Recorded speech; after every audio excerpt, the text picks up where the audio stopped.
ناظرین، اس وقت آپ کی اسکرین پر 4 اہم خبریں مختصر انداز میں دکھانا ہے۔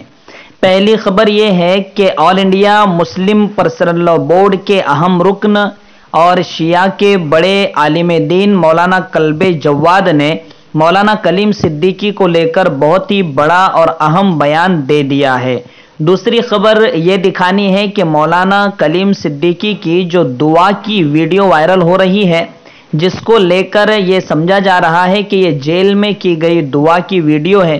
اس کی حقیقت کیا ہے وہ بھی بتانا ہے۔ تیسری اہم خبر یہ بتانا ہے کہ مولانا کلیم صدیقی کو کس تاریخ کو اب عدالت میں پیش کیا جائے گا۔ چوتھی اہم خبر یہ بتانا ہے کہ مولانا کلیم صدیقی کے لیے جو احتجاج کیا جا رہا ہے اس میں کئی اختلاف تو نہیں ہو رہا ہے۔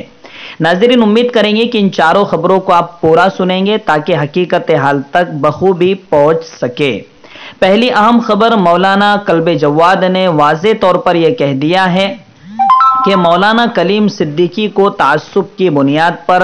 جیل میں ڈالا گیا ہے، اور انہوں نے اے ٹی ایس کی کارروائی پر سوال اٹھائے اور انہوں نے کہا کہ اکثر اے ٹی ایس کی کارروائی غلط ہوا کرتی ہے۔ دوسری بات، مولانا کلب جواد نے کہا کہ کوئی ایک شخص تو دکھاؤ لا کر کہ جسے زبردستی دھرم پریورتن کرایا گیا ہو، جس کا زبردستی دین بدلا گیا ہو۔ تو ناظرین، یہ کہیں نہ کہیں بہت بڑا سوال مولانا کلب جواد نے اے ٹی ایس پر اور مولانا کلیم صدیقی کے حق میں آواز اٹھائی ہے۔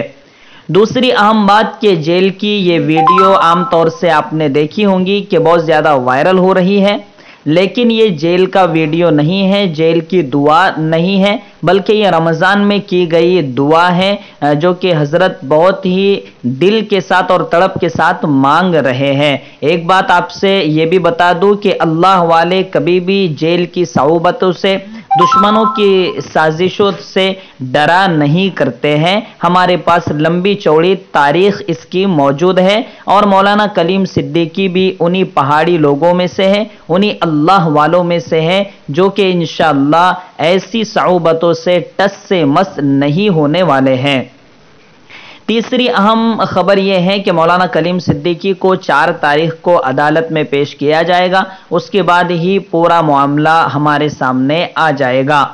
چوتھی اہم بات یہ ہے ناظرین، ہمیں دیکھنے کو ملا کہ پروٹیسٹ کیا گیا، احتجاج کیا گیا مولانا کے سلسلے میں، اور الحمدللہ جن لوگوں نے روڈوں پر نکل کر احتجاج کیا وہ قابل مبارکباد ہے، ان کے ضمیر زندہ ہے۔ لیکن اس میں ایک افسوس کی بات یہ بھی ہے کہ کچھ لوگ اس احتجاج کو بھی سیاسی پلیٹ فارم کے لیے استعمال کرنا چاہتے ہیں اور اپنے سیاسی مفاد کو یوز کرنا چاہتے ہیں۔ تو میں یہ واضح کرنا چاہتا ہوں اور یہ اپیل کرنا چاہتا ہوں کہ تمام مسلمانوں کو فرقے کی فرق کیے بغیر، کسی بھی فرقے کا فرد ہو، سب کو یکجوٹ ہو کر آواز اٹھانا چاہیے، سیاسی مفادات کو بالائے طاق رکھ دینا چاہیے، اور ایک مسلمان ہو کر ایک مسلمان کے لیے آواز بلند کرنی چاہیے۔